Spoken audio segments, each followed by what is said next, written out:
Okay, let's start with the Gazelles because it's full house. I don't know if Sarah, where you left anything you wanted to say in regards to Gazelles. You're talking about, of course, the arrival of Paige Robinson, which was the missing piece. She's only going to train with the team, I think, what, maybe 1 or 2 sessions before them flying out of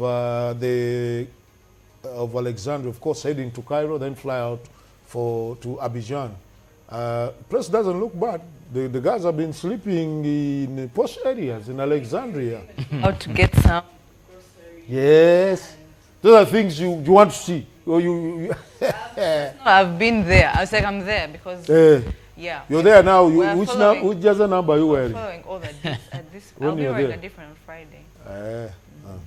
But you talk about, you briefly talked about Mayawa, so I think that's where Sarah, hold on a minute. We're going to get back to you because your mic has an issue.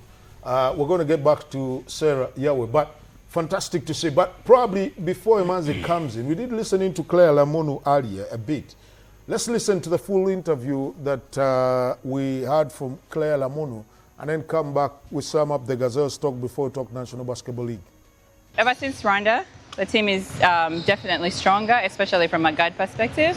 And so that's exciting, and being able to be in training camp and work on the different plays and have this time to bond with the team is great. So it's needed for our success. I believe the preparations are going really well. However, you know, at the Afrobasket level, every team wants to win, right? So things the intangibles, communication, hustling, fighting, like those are things that I believe we have, but we have to do them for 40 minutes straight, not just like 10 minutes or 1 quarter, stuff like that. So I think learning that consistency is going to help us play the longevity of the game. Having the video analysts, the trainers, you know, that's something that I've been with the national team since I was 18, and that was not heard of, you know. So I'm very happy and excited to see how much the sport has grown and how much things are being taken seriously, because that's only going to help us keep improving. So it's great to have those additions for sure. To our fans, first of all, thank you so much for all the support you guys have shown us for qualifiers, for Afrobasket in 2023,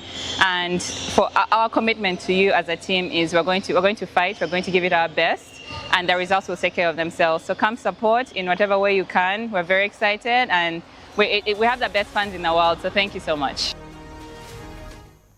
That's Claire Lamonu. Emanzi and Sarah, I must say, she looks in much better shape than we last saw her in Kigali. Yeah. I don't know that it's me, but No, okay, we haven't seen the whole of her, but the arms and it, she looks much more in shape. She's in shape if you compare to the last time when she came for Afrobasket, and it's because she's actually that's I can see. Yeah, she's been working out quite a lot in the US. Of course, she's no longer active. She's no longer active. She's a married woman in the US, a working woman in the US, and this is her here. Yeah. So, but you know what she brings to the table. We went into the Afrobasket, and we thought she would just be on the fringes of the team. But by the time we came to the end of the tournament, she was well into the starting lineup. So she's of good quality. Of course, she's the most experienced player on the team.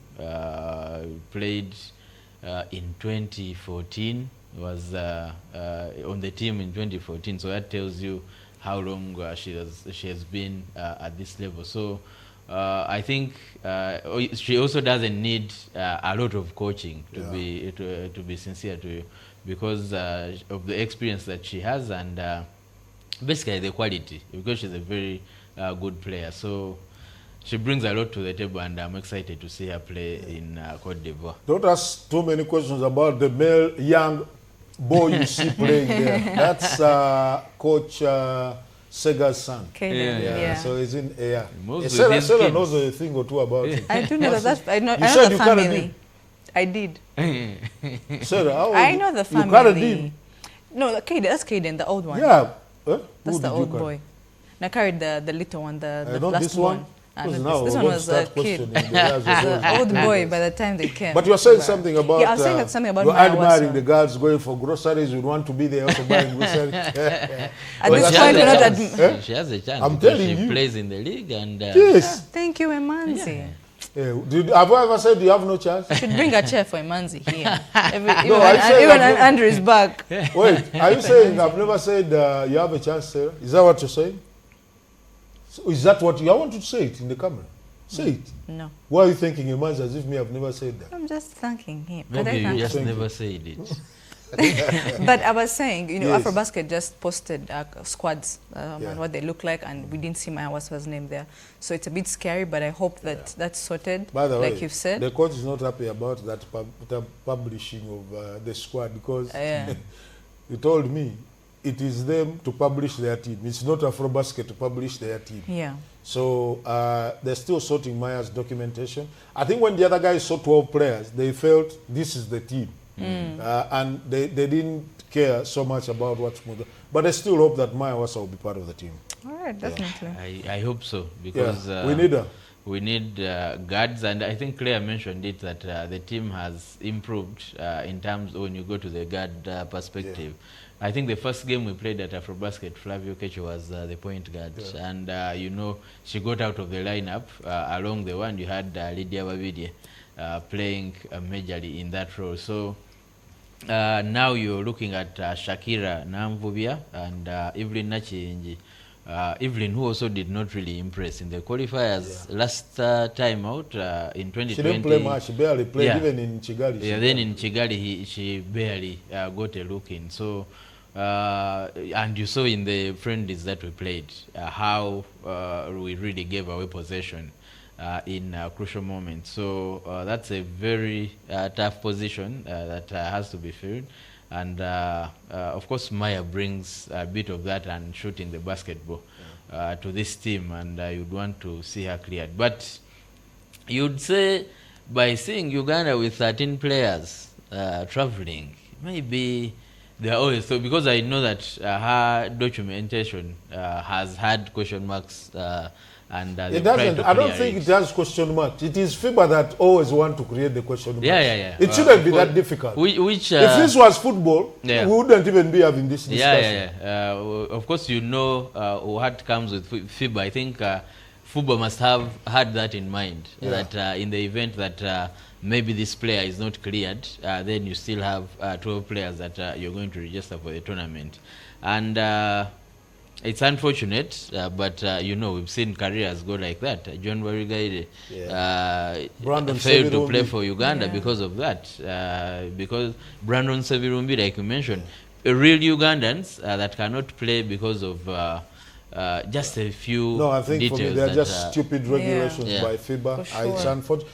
Someone is called John Barugade and you still want proof. Sure. I think our under-18 team also had issues. Kugwa and Yes, Serin George are going to play as naturalized players. Now, what kind of nonsense is that? So, I think it's quite frustrating that they've done. And like really Manzi said, you look at how we played, of course, a couple of friendlies in there, but also during Afrobasket, the areas that we need to work on. I know the ladies know that now. We need to take care of the basketball. If you have guards that are experienced at that level, Maya is very experienced. I'm sure at the level where she's played, it's maybe not the biggest level, but college basketball is way up there in the US, and I'm sure that's one of the things that they really look at, they talk about, and they do really well.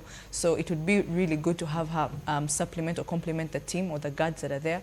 And like Claire Lamuno has said, that department looks much better than it was in the previous years, and I think to have her there will definitely be a huge boost to the squad, but also most importantly to the pool of guards that Coach Nicholas Naterza has to play around with. Absolutely. Sarah, I will stay with you. We head to the National Basketball League. 2 games back that are also live on NBA Sport, by the way, starting at 7 p.m., where the Miracle Eaglets will be taking off the UPDF Lady Tomahawks. And then at 9 p.m., the Victoria Crocs will be looking to cement or increase their chances of finishing in the top 8 to make the playoffs, as they'll be taking on already relegated Livingstone. But Miracle Eaglets, UPDF Lady Tomahawks, On paper, you would now think definitely Miracle Eagles will start as favorites, but they will be asked a few questions in this one. Definitely, and I mean, we're closing out on the regular season. The UPDF Lady Tomahawks and the Miracle Eaglets both have 2 games to go.